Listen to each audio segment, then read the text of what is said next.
అధ్యాయము యెహోషువ గ్రంథము 1వ అధ్యాయము 3వ వచనము నుండి కొన్ని వచనాలు లేదా 9 వచనాల్ని మనం చదువుకుందాం.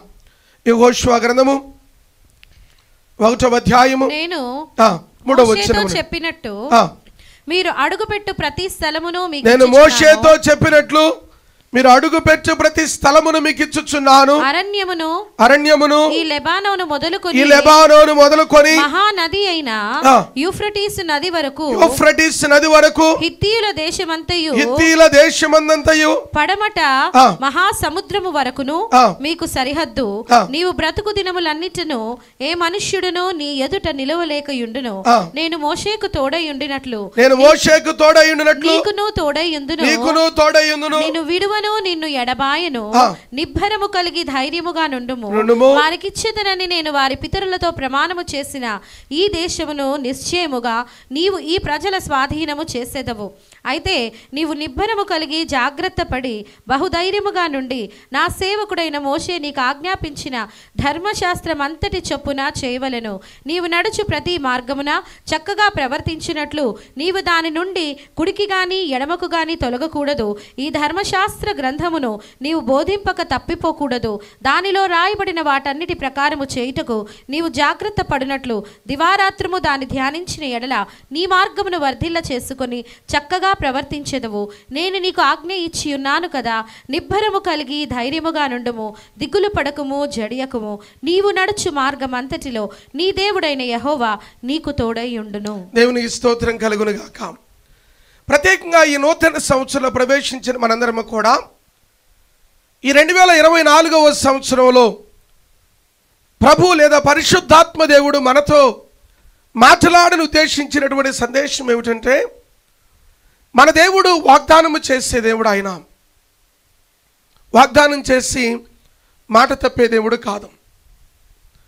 వాగ్దానం చేసి మాట తప్పుటకు నేను మనుష్యుడు వంటి వాడను కాదు అని ప్రభు సెలవిస్తూ ఉన్నాడు. ఆదికాండం మొదలుకొని ప్రకటన గ్రంథం వరకు మీరు గమనించండి.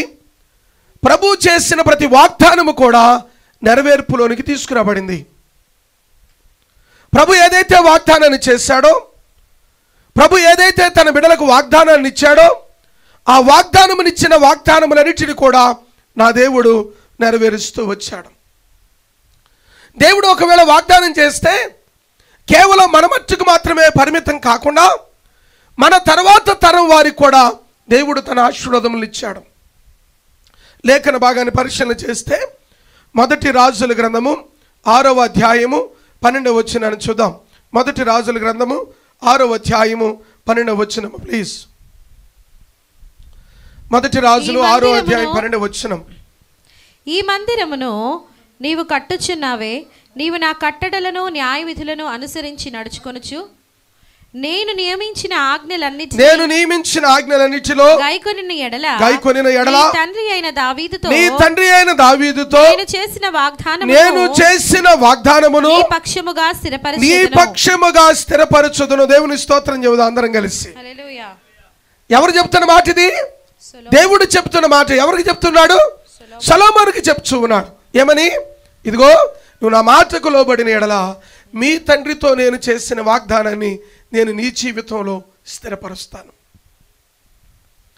దేవుడు వాగ్దానం చేస్తే కొన్నిసార్లు అది కేవలం నీతో పరిమితం కాదు, నీ కుటుంబంతో పరిమితం కాదు.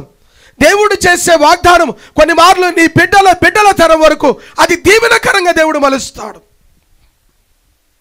అది ఆశీర్వాదకరముగా దేవుడు మలుస్తాడు. పిల్లరా, మనకు మాత్రమే కాకుండా మన బిడ్డలకు, వారి బిడ్డలకు దేవుడు సర్వోన్నతుడైన దేవుడు తన ఆశీర్వాదమును కుమ్మరిస్తాడు. అదే మొదటి రాజుల గ్రంథము 5వ అధ్యాయము 6వ వచనము చూడండి. మొదటి రాజుల గ్రంథము 5వ అధ్యాయము 6వ వచనం ప్లీజ్. దేవుని యొక్క వాక్యం ఈ విధంగా సెలవిస్తుంది. లెబానోనులో దేవదారు మ్రానులను నరికించుటకై సెలవిమ్ము. నా సేవకులను నీ సేవకులను కలిసి చేయుదురు. మ్రానులను నరుకుటయందు సిదోనీయులకు సాటి అయిన వారు మాలో ఎవరునూ లేరని నీకు తెలియను గనుక నీ ఏర్పాటు చొప్పున నేను నీ సేవకుల జీతము నీకు ఇచ్చేదనని అనెను. హిరాము సొలొమోను చెప్పిన మాటలు విని బహుగా సంతోషపడి ఈ గొప్ప మొదటి రాజుల గ్రంథం 5వ అధ్యాయం 6వ వచనం చదువుతున్నారా? చదవండి మరొకసారి. మొదటి రాజుల గ్రంథం 5వ అధ్యాయం 6వ వచనంలో జ్ఞాపకం చేస్తూ దేవుని యొక్క వాగ్దానమును కాబట్టి నీ సింహాసనం మీద నేను నీకు బదులుగా కూర్చుండబెట్టు నీ కుమారుడు నా నామ ఘనతకు ఒక మందిరమును కట్టించునని యెహోవా నా తండ్రి అయిన దావీదునకు సెలవిచ్చినట్లు నా దేవుడైన యెహోవా నామ ఘనతకు ఒక మందిరమును కట్టించుటకు 12వ వచనం కూడా చదువుదాం. యెహోవా సొలొమోనుకు చేసిన వాగ్దానము చొప్పున అతనికి జ్ఞానము దయచేసెను మరియు హిరామును సొలొమోనును సంధి చేయగా వారికి సమాధానము కలిగెను. దేవుని స్తోత్రము కలుగును గాక. మన దేవుడు ఏమై ఉన్నాడు? వాగ్దానము చేసే దేవుడై ఉన్నాడు. ఈ యెహోషువ గ్రంథాన్ని మనం గమనించినప్పుడు యెహోషువ గ్రంథం 1వ అధ్యాయంలో యెహోషువకు దేవుడు వాగ్దానం చేశాడు. ఆ వాగ్దానముతో పాటు యెహోషువను దేవుడు ప్రోత్సహిస్తూ ఉన్నాడు. యెహోషువ ఒక రకమైనటువంటి పరిస్థితిలో ఉన్నాడు. యెహోషువ నిరుత్సాహములో ఉన్నాడు. ఎందుకంటే యెహోషువ ఎవరిని బట్టి అయితే దేవునిని వెంబడించాడో ఆ నాయకుడైనటువంటి మోషే మరణించాడు. ఆ నాయకుడైన మోషే మరణించిన వెంటనే యెహోషువ నిరుత్సాహముతో నిస్పృహల మధ్యలో నిండి ఉన్నప్పుడు, ప్రియదేవుని బిడ్డలారా, నిండి ఉన్నప్పుడు దేవుడు యెహోషువని ప్రోత్సహిస్తూ ఉన్నాడు. దేవుడు యెహోషువను పురుకొల్పుతూ ఉన్నాడు. ఈ రోజున దేవుని సన్నిధిలో ఉన్న నీవు నేను ఎలా ఉన్నామో ఒకసారి పరిశీలన చేసుకుందాం. మంచి కూర్చొని వెనకాల వచ్చిన వారు ముందుకు తీసుకురండి. అన్న కూర్చోండి, మధ్యలో ఖాళీ చైర్ లేకుండా కూర్చోండి. వెనకాల నుంచి వచ్చిన వాళ్ళు కొంచెం ముందుకు తీసుకొచ్చి కూర్చోబెట్టవలసి మనం చేస్తున్నాను. అటువైపు వారు కూడా కొంచెం ముందుకు జరిగి కూర్చోండి అన్న ప్లీజ్. ఆలస్యంగా వచ్చిన వారు వెనక కూర్చుంటారు.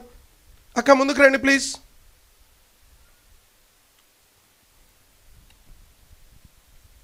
సో క్రీస్తునందు ప్రియులారా, యెహోషువ గ్రంథం 1వ అధ్యాయాన్ని మనం పరిశీలన చేసినప్పుడు యెహోషువ గ్రంథం 1వ అధ్యాయంలో మనకు కనపడుతున్నటువంటి అద్భుతమైన విషయం ఏమిటంటే యెహోషువ బలహీన స్థితిలో ఉండి తన ఎదుట గొప్ప ప్రయాణం ఉంది, తన ఎదుట గొప్ప మార్గం ఉంది. ఇశ్రాయేలు ప్రజలను నడిపించవలసిన గొప్ప బాధ్యత తన మీద ఉంది. కానీ ఎలా నడవాలో తెలియదు. దేవునితో ముఖాముఖిగా మోషే మాట్లాడడానికి ఆ పర్వత శిఖరం మీదకి వెళితే 40 రాత్రులు 40 పగళ్ళు మోషే ఆ పర్వతం మీద ఉంటే మోషే కొరకు కనిపెడుతూ పర్వత దిగువ భాగమున యెహోషువ కూర్చొని ఉండేవాడు. ఏమిటే ఇక్కడ కూర్చున్నామంటే, ఇదిగో నేను మోషే గారి యొక్క సేవకుడినండి. మోషే గారు ప్రభుతో మాట్లాడడానికి వెళ్ళాడు, ఆయన కొరకు నేను కనిపెడతా ఇక్కడ కూర్చున్నాను. ఆల్ ఆఫ్ సడన్ గా మోషే మరణించాడు. ఆల్ ఆఫ్ సడన్ గా మోషే దేవుని యొక్క సన్నిధికి పిలువబడిన తర్వాత ప్రభు మాట్లాడుతూ ఉన్నాడు యెహోషువతో దేవుడు వాగ్దానం చేస్తూ యెహోషువని దేవుడు పురికొల్పుతూ ఉన్నాడు. ఈ రోజున దేవుని సన్నిధిలో కూడి ఉన్న నీవు దేవుడు నీకు వాగ్దానం చేయటం మాత్రమే కాదు, ఆ వాగ్దానముల నుండి గొప్ప పురికొల్పును నీకు దేవుడు అనుగ్రహించబోతూ ఉన్నాడు. వాగ్దానం చేయటం మాత్రమే కాదు, ఆ వాగ్దానములో నుండి గొప్ప పురికొల్పును నీకు నాకు దేవుడు అనుగ్రహించబోతూ ఉన్నాడు. ఈ చదవబడిన లేఖన భాగంలో నుండి యెహోషువకు దేవుడు వాగ్దానం చేస్తూ ఆయన చేసినటువంటి 3 రకాలైనటువంటి ప్రోత్సాహాలను గురించి ఈ ఉదయకాల సమయంలో నేను మీ ఎదుట ఉంచాలని ఆశపడుతూ ఉన్నాను. నెంబర్ 1, మొట్టమొదటిది ఏమిటంటే యెహోషువ గ్రంథము 1వ అధ్యాయము 3-4 వచనాలు మరి ఒకసారి చదువుదాం. యెహోషువ గ్రంథము 1వ అధ్యాయము 3-4 వచనాలు. నేను మోషేతో చెప్పినట్లు మీరు అడుగుపెట్టు ప్రతి స్థలమును మీకు ఇచ్చుచున్నాను. మొదటి వచనాన్ని కూడా నేను చదువుతాను చూడండి. యెహోవా సేవకుడైన మోషే మృతి నొందిన తర్వాత యెహోవా నూను కుమారుడైన మోషే పరిచారకుడైన యెహోషువకు ఇలాగు సెలవిచ్చెను, నా సేవకుడైన మోషే మృతి పొందెను. కాబట్టి నీవు లేచి నీవును ఈ జనులందరూ యొర్దాను నదిని దాటి నేను ఇశ్రాయేలులకు ఇచ్చిదనని దేశమునకు వెళ్ళుడి. నేను మోషేతో చెప్పినట్లు మీరు అడుగుపెట్టు ప్రతి స్థలమును మీకు ఇచ్చుచున్నాను. దేవుని స్తోత్రం కలుగును గాక. మొట్టమొదటిది ప్రియులారా, దేవుడు యెహోషువని ఎలాగ ప్రోత్సహిస్తూ ఉన్నాడంటే దేవుని యొక్క వాగ్దానము ద్వారా ప్రోత్సహిస్తూ ఉన్నాడు. దేవుడు ఇందాక చెప్పాను, వాగ్దానం చేయటం మాత్రమే కాదు, ఆ వాగ్దానములో నుండి మనలను మన కుటుంబాలను ప్రోత్సహించే దేవుడు ఆయన. నిరుత్సాహంలో ఉన్న యెహోషువను, నిస్పృహలలో ఉన్న యెహోషువను, ఏం చేయాలో ఎటువైపు వెళ్ళాలో అర్థం కాని యెహోషువను దేవుడు మాట్లాడుతూ ఉన్నాడు. దేవుడు వాగ్దానం చేయొచ్చు ఉన్నాడు. ఏమని వాగ్దానం చేయొచ్చున్నాడంటే, కాబట్టి నీవును ఈ జనులను కలిసి మీరు బయలుదేరి వెళ్ళాలి. ఎక్కడికి వెళ్ళాలి? నేను ఈ వాగ్దానం చేసినటువంటి భూమిని మీరు స్వాధీనపరచుకోవాలి. యెహోషువ కాలంలో యెహోషువ సహజంగానే దేవుడు 3 బాధ్యతలు యెహోషువకు అప్పగించాడు. ఎన్ని బాధ్యతలు? 3 బాధ్యతలు అప్పగించాడు. ఏమేం బాధ్యతలు అంటే, తన ఎదుట వాగ్దాన భూమిని చేరుకోనక మునుపు తన ఎదుట 3 ఛాలెంజెస్ ఉన్నాయి. ఈ 3 ఛాలెంజెస్ను దాటితేనే ఇశ్రాయేలు జనాంగాన్ని నడిపించుతూ ఆ వాగ్దాన భూమికి చేరగలడు. మొట్టమొదటి ఛాలెంజ్ ఏమిటంటే యోర్దాను నదిని దాటడం. ఏమిటది? చెప్పాలి. యోర్దాను నదిని దాటడం. ఈ యోర్దాను నదిని గురించి నిన్నటి మనం జ్ఞాపకం చేసుకున్నాం. దాదాపు 100 మీటర్ల వెడల్పు కలిగినటువంటి ఈ నదిని దాటడం సామాన్య పనేమి కాదు. యోర్దాను వంటి సమస్యలు మన జీవితంలో ఉన్నా, యెరికో వంటి గోడలు మన జీవితంలో ఉన్నా, నా దేవుడు మన పక్షము నుండి మనల్ని నడిపించగలిగిన వాడని మర్చిపోకూడదు. దేవుడు నడిపిస్తాడు. యెహోషువ ముందున్నటువంటి బాధ్యతలలో మొట్టమొదటి బాధ్యత ఏమిటంటే యోర్దాను నదిని దాటడం. అది 2వ వచనంలో మనం చూస్తూ ఉన్నాం. రెండవ బాధ్యత ఏమిటంటే డిఫీటింగ్ ద ఎనిమీస్, శత్రువులను ఓడించడం. శత్రువులను ఓడించడం. దేవుడు యెహోషువను ప్రోత్సహిస్తూ ఉన్నాడు. ఏమని ప్రోత్సహిస్తున్నాడంటే తన వాగ్దానం ద్వారా ప్రోత్సహిస్తూ ఉన్నాడు. ఇదిగో 2వ వచనం చూడండి. కాబట్టి నీవు లేచి ఈ జనులను యోర్దాను నదిని దాటి ఇశ్రాయేలులకు నేను ఇచ్చిన దేశమునకు మీరు వెళ్ళుడి. ఏ దేశాన్ని అయితే నేను ఇస్తానని వాగ్దానం చేశాను, ఏ పట్టణాన్ని అయితే మీకు ఇస్తానని నేను వాగ్దానం చేశానో ఆ పట్టణమునకు, ఆ దేశమునకు మీరు బయలుదేరి వెళ్ళాలి. ఈ మాట చెప్పిన వెంటనే యెహోషువ అనుకుని ఉండొచ్చు, ఎట్లా వెళ్ళాలి ప్రభువా? ఎలాగ సాధ్యమైతే ప్రభువా? వెళుతున్న మార్గంలో యెరికో పట్టణం ఉంది. యెరికో పట్టణస్థులేం సామాన్యులు కాదు. వారిని ఓడించడం సామాన్యమైన పని కాదు. వారిని ఎదుర్కొనడం అసాధారణమైన పని. ఎలాగ సాధ్యమవుతుంది అంటే ప్రభు అంటూ ఉన్నాడు, నా వాగ్దానమును చేతపట్టుకో. ఈ 2024వ సంవత్సరంలో ఒకవేళ ఎలాగ వెళ్ళాలి, ఎలాగ ఈ సంవత్సరాన్ని ఎదుర్కోవాలి, ఈ సంవత్సరంలో కలిగే పరిస్థితులు ఏమిటి, ప్రతికూలతలు ఏమిటి అని ఆలోచన చేస్తే ప్రభు అంటూ ఉన్నాడు, నా వాగ్దానాన్ని చేతపట్టుకో. దేవుడు యెహోషువని ప్రోత్సహిస్తూ ఉన్నాడు. నా వాగ్దానమును చేతపట్టుకొని నడవంటున్నాడు. ఈ రోజున దేవుని బిడ్డలమైన మనందరము కూడా ప్రభు యొక్క వాగ్దానమును చేతపట్టుకొని ప్రభు సన్నిధిలో నడిచే వారముగా ఉందముగాక. యెహోషువ ఎదుర్కొన్నటువంటి రెండవ కార్యం ఏమిటంటే శత్రువులను ఓడించడం. దేవుడైతే చెప్పాడు ఏమని? యోర్దాను నదిని దాటమన్నాడు. దేవుడైతే చెప్పాడు యెరికో పట్టణాన్ని జయించమని. ఎలా జయించాలో దేవుడు చెప్పలా. దేవుడు తన బిడ్డలకు ఏం చేశారంటే వాగ్దానమును మాత్రమే ఇచ్చాడు. ఆ వాగ్దానమును విశ్వాసం చేతబట్టుకొని అడుగులు ముందుకు వేయాలి. Our God may not be explaining us. ఎలాగ నడవాలో, ఎలాగ ముందుకు కొనసాగాలో, ఎలాగ పట్టణాన్ని నీకు స్వాధీనపరుస్తున్నాడు, ఏ విధంగా నువ్వు ముందుకు వెళతావో, ఏ విధంగా వారిని ఓడిస్తావో ఇవన్నీ దేవుడు బయలుపరచకపోవచ్చు. బట్ కానీ ప్రభు ఇచ్చిన వాగ్దానాన్ని చేతబట్టుకొని నువ్వు వెళితే దేవుడు నీ పక్షాన యుద్ధం చేస్తాడు. యెహోషువ గ్రంథంలో నిర్గమాకాండంలో ఈ మాట అంటాడు చూడండి. నిర్గమాకాండము 14వ అధ్యాయము 14వ వచనం చూడండి. నిర్గమాకాండము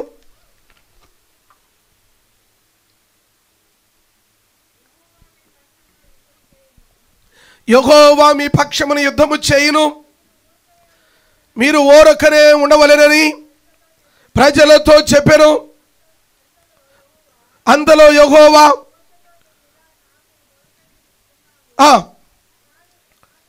నీవేలా నాకు మొరపెట్టుచున్నావు, సాగిపోవుడి. దేవుడు చేసిన వాగ్దానం ఒకవైపు ఉన్నది కదా. ప్రభు చెప్పుచున్న మాట ఏమిటంటే 14వ అధ్యాయం నిర్గమాకాండ 14వ వచనం అంటాడు, యెహోవా మీ పక్షమున యుద్ధము చేయును, మీరు ఓరకనే నిలిచి ఉండవలెనని ప్రజలతో చెప్పు. దేవుడు మీ పక్షాన్ని యుద్ధం చేస్తాడు. దేవుడు పోరాడతాడు. ప్రభు ఇచ్చిన వాగ్దానం నీ చేతిలో ఉంది. ఆ వాగ్దానాన్ని చేతపట్టుకొని మనం ముందుకు కొనసాగాలి.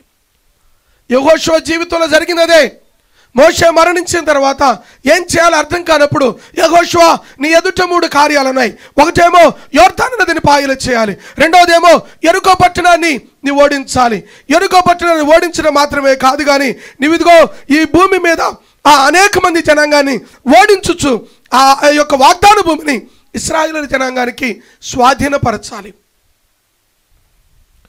దేవుని యొక్క వాక్యం జ్ఞాపకం చేస్తున్నాడు. 3వ వచనాన్ని చూడండి మరి ఒకసారి. 3వ వచనం యెహోషువ గ్రంథము 1వ అధ్యాయము 3వ వచనం ప్లీజ్.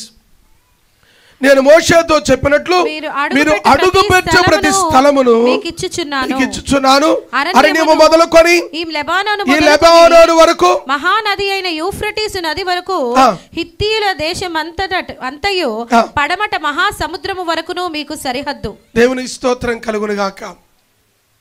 దేవుడు వాగ్దానం ఇచ్చాడు. దేవుడు మార్గాన్ని చూపుతున్నప్పుడు విశ్వాసముతో దాన్ని క్లెయిమ్ చేయగలిగే శక్తి ఉండాలి.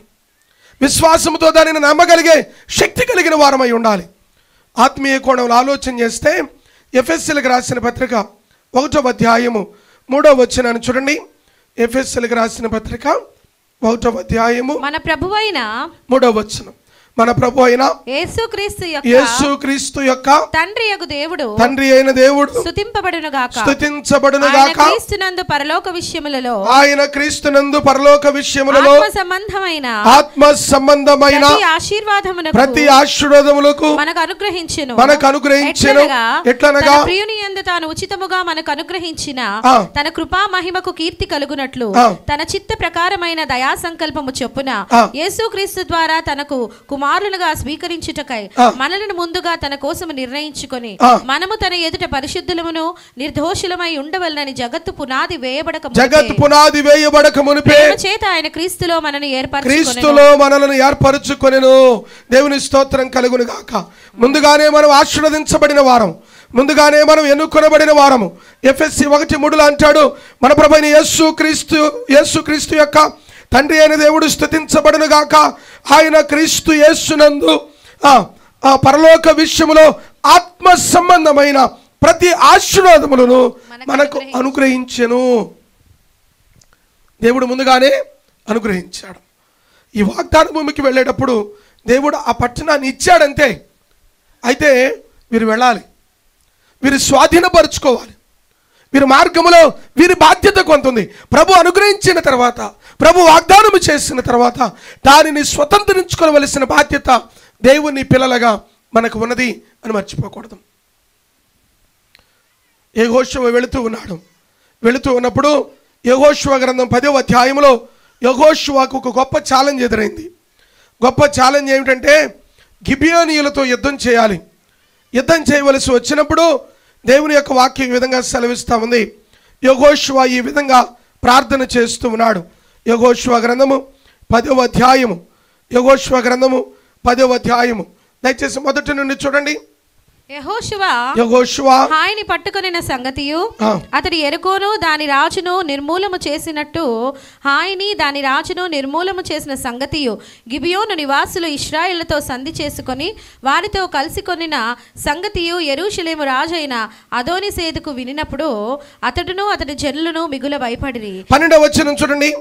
యెహోవా ఇశ్రాయేలు ఎదుట అమోరీయులను అప్పగించిన దినమున ఇశ్రాయేలు వినుచుండగా యెహోషువ యెహోవాకు ఇలాగ ప్రార్థన చేసెను. సూర్యుడా నీవు గిబియోనులో నిలిచి ఉండుము, చంద్రుడా నీవు అయ్యాలో నిలువుము. జనులు తమ శత్రువుల మీద పగ తీర్చుకునే వరకు సూర్యుడు నిలుచును, చంద్రుడు ఆగెను అనుమాట ఆషారు గ్రంథములో వ్రాయబడినది. 14వ వచనం చూడండి. యెహోవా ఒక నరుని మనవి వినిన ఆ దినమంతట దానికి ముందే గాని ఆ దినము వంటి దినము ఆ దానికి ముందే గాని దానికి తర్వాతనే గాని ఉండలేదు. దేవుని స్తోత్రం కలుగును గాక. యెహోషువ వాగ్దానాన్ని చేతపట్టుకొని వెళుతూ ఉన్నాడు. ప్రభు చెప్పాడు. ప్రభు ఏమని ప్రోత్సహిస్తున్నాడు? ఆయన వాగ్దానమును బట్టి ప్రోత్సహిస్తున్నాడు. ఏమని వాగ్దానం చేశాడు దేవుడు? ఇదిగో ఈ పట్టణాలను నీకు ఇస్తానని చెప్పాడు. ఇదిగో ఈ వాగ్దాన భూమిని నీకు ఇస్తానని చెప్పాడు. ఆ మార్గము గుండా యెహోషువ ప్రయాణమై వెళుతూ ఉన్నాడు. యెహోషువ వెళ్ళేటప్పుడు 3 పనులు చేశాడు. ఒకటేమో యొర్దాను నదిని దాటడం, రెండవదేమో యెరికో పట్టణాన్ని కూల్చివేసి ఆ పట్టణాన్ని స్వాధీనపరుచుకునడం, మూడవదేమో ఆ వాగ్దాన భూమిని స్వతంత్రించుకొని ఇశ్రాయేలు జనాంగానికి అప్పగించడం. ఆనాడు దేవుడు అబ్రహాముకు వాగ్దానం చేశాడు. ఆదికాండం 12వ అధ్యాయం చూడండి. ఆదికాండం 12వ అధ్యాయము 1వ వచనములో ఈ మాట అంటాడు.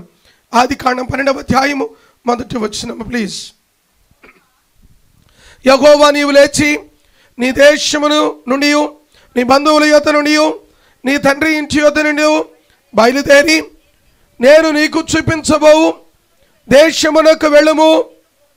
నిన్ను గొప్ప జనముగా చేసేదను, నీవు ఆశీర్వదించదు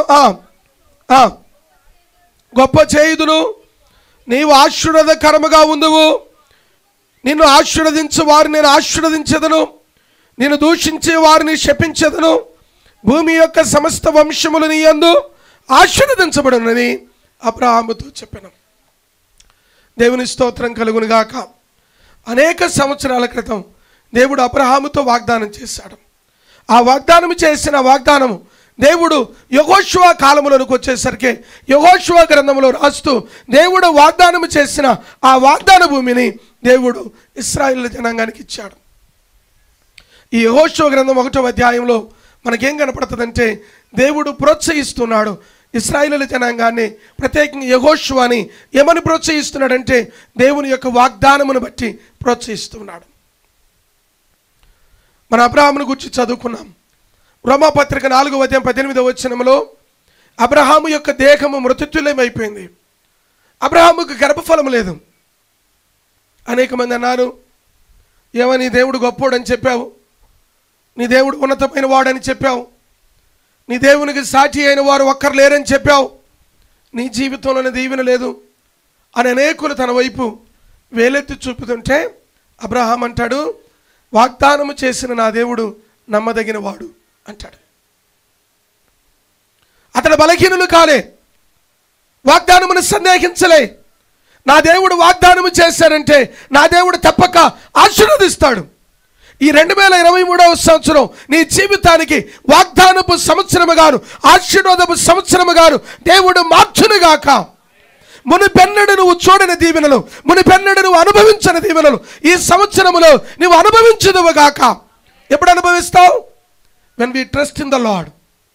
ఎప్పుడు అనుభవిస్తావు? when we delight in the Lord. ఎప్పుడు అనుభవిస్తావు?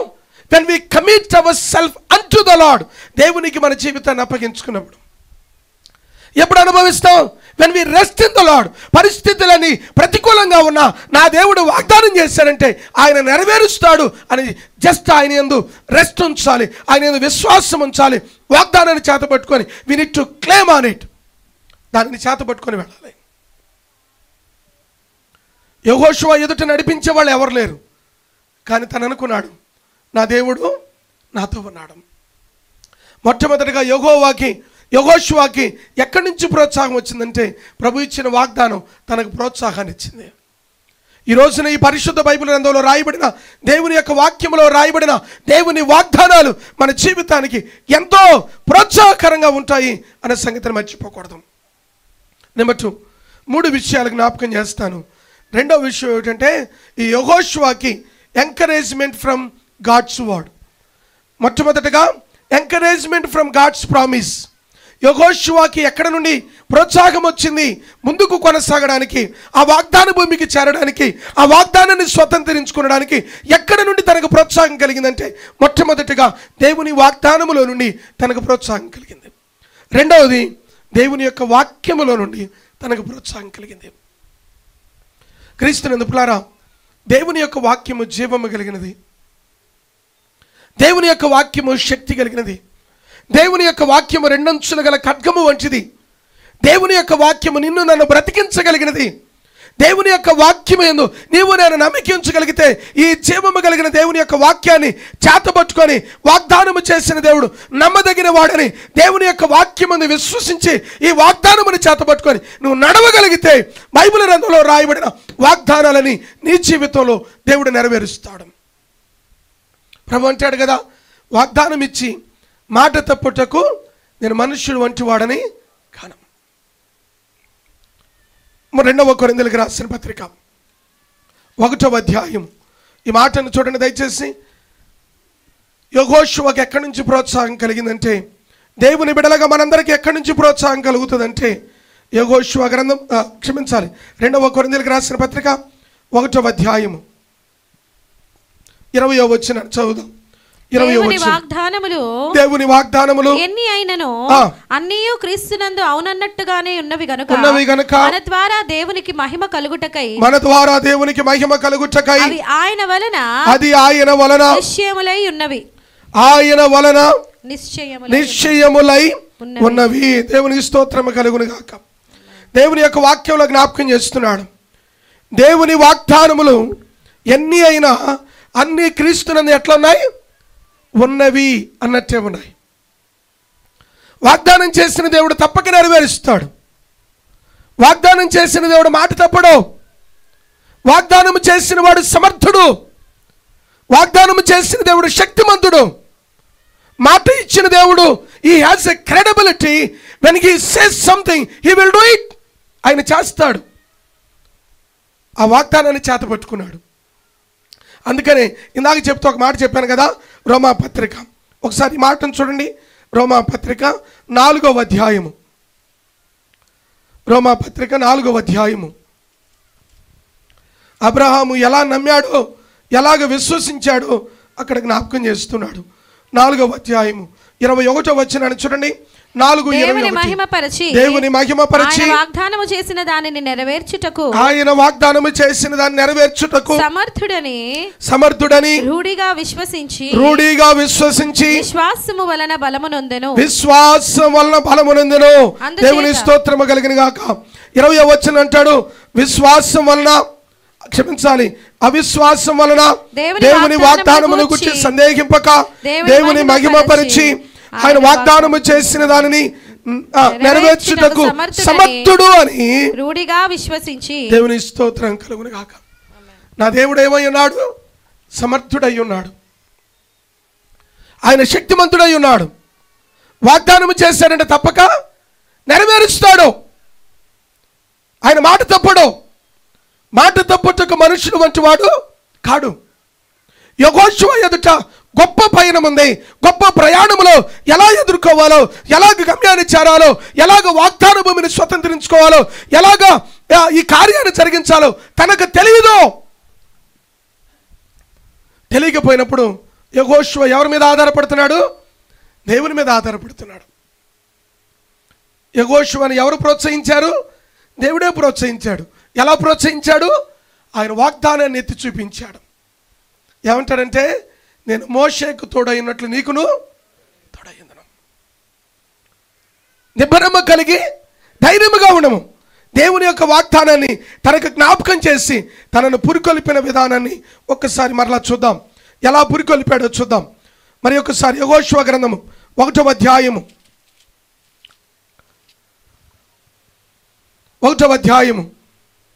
5వ వచనం. నీవు బ్రతుకు దినములన్నిటిను ఏ మనుష్యుడిని ఎదుట నిలవలేడు. నేను మోషేకు తోడైనట్లు నీకును తోడైందును. నిన్ను ఎన్నడూ విడువను ఎడబాయను. నిబ్బరము కలిగి ధైర్యముగా ఉండను.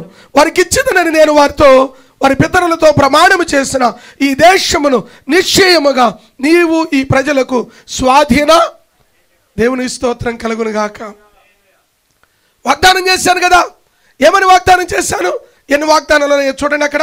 నెంబర్ 1 మొట్టమొదటిది ఏమిటంటే నువ్వు అడుగు పెట్టు ప్రతి స్థలాన్ని నీకు ఇచ్చేదను. 2024వ సంవత్సరంలో దేవుడు వాగ్దానం ఏమిటంటే నువ్వు అడుగు పెట్టే ప్రతి స్థలాన్ని నీకు జయకరముగా మలుస్తాడు. రెండవది అక్కడే అంటూ ఉన్నాడు 5వ వచనంలో, నీవు బ్రతుకు దినములనిట ఏ మనుష్యుడిని ఎదుట నిలవలేరు. మూడవది దేవుని యొక్క వాగ్దానం ఏమంటాడంటే, నేను నీకు తోడయ్యుందును. Your not alone. ఈ 2024లో ప్రయాణం చేసే నీవు ఒంటరి వాడువు కాదు. నీతో పాటుగా నీ దేవుడైన యెహోవా వస్తూ ఉన్నాడు. యేసుక్రీస్తు వారు వాగ్దానం చేశాడు. ఏమని? సదాకాలం నేను మీకు తోడై ఉండేదను. మత్తయి సువార్త 28:19 ప్రభువారు అంటాడు. ఆయన నిన్న నేడు ఏకరీతిగా ఉన్న దేవుడు. ఆయన మనతో కూడా వచ్చే దేవుడు. 4వ వాగ్దానం తనతో అంటాడు, నేను నిన్ను విడవను అంటాడు.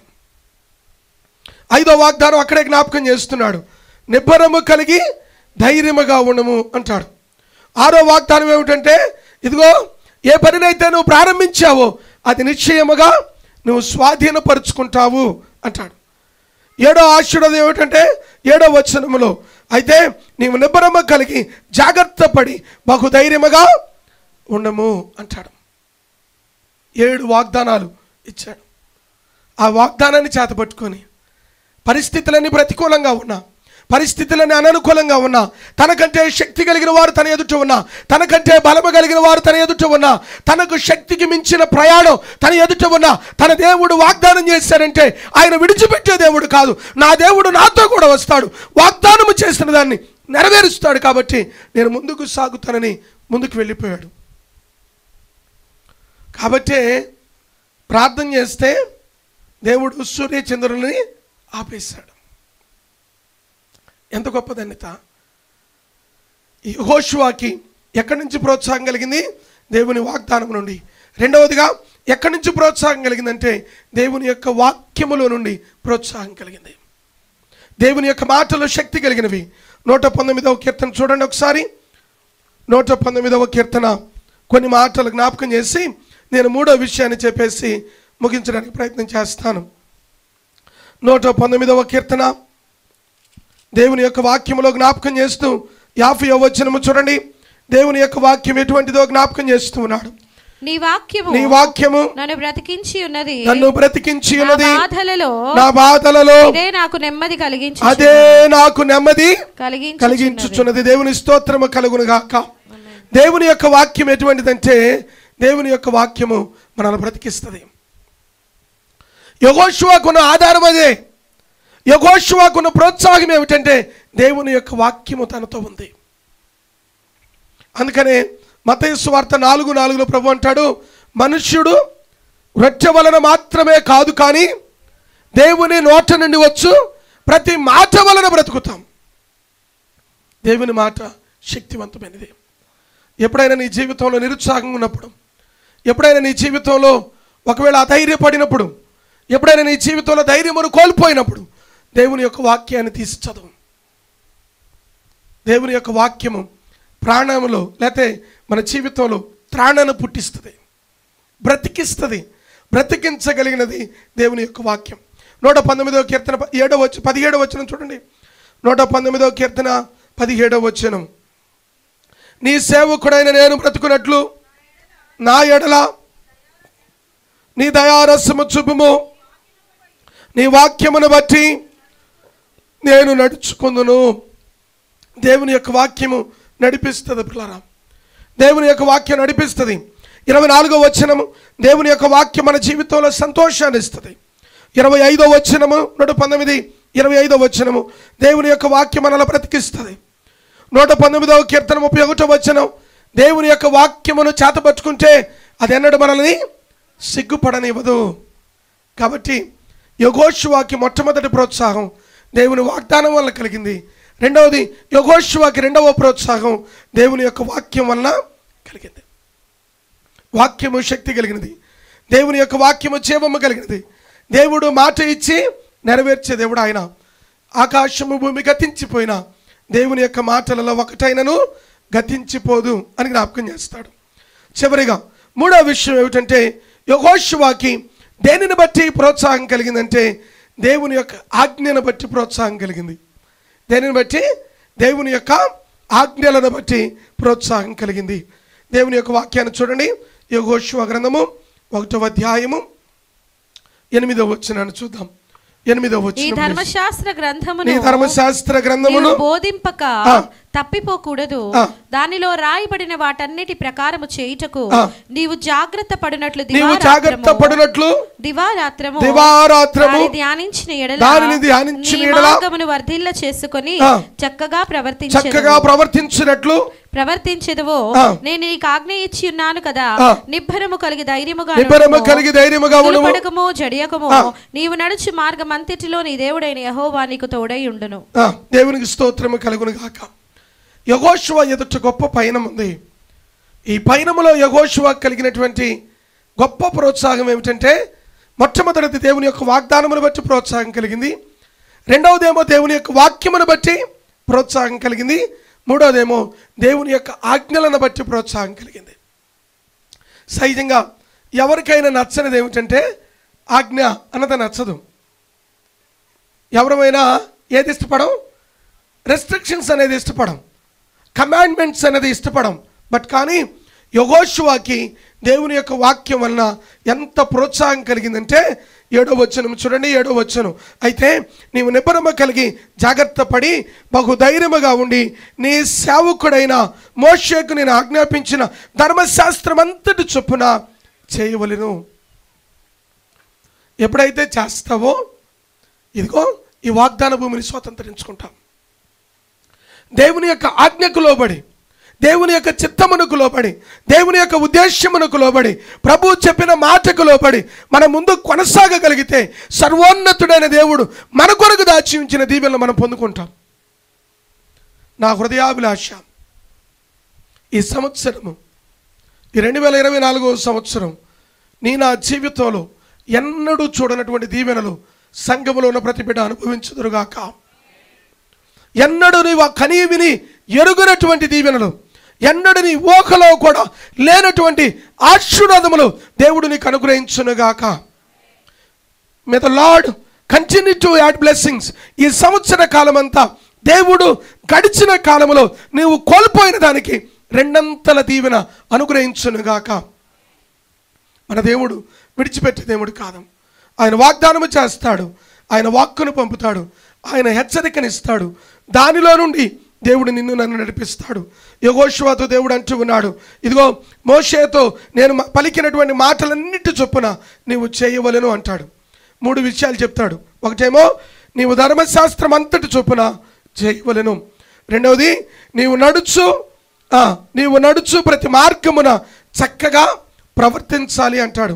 మూడవది అక్కడే జ్ఞాపకం చేస్తూ నీవు కుడికైనా కానీ ఎడమకైనా కానీ తొలగకూడదు అంటాడు.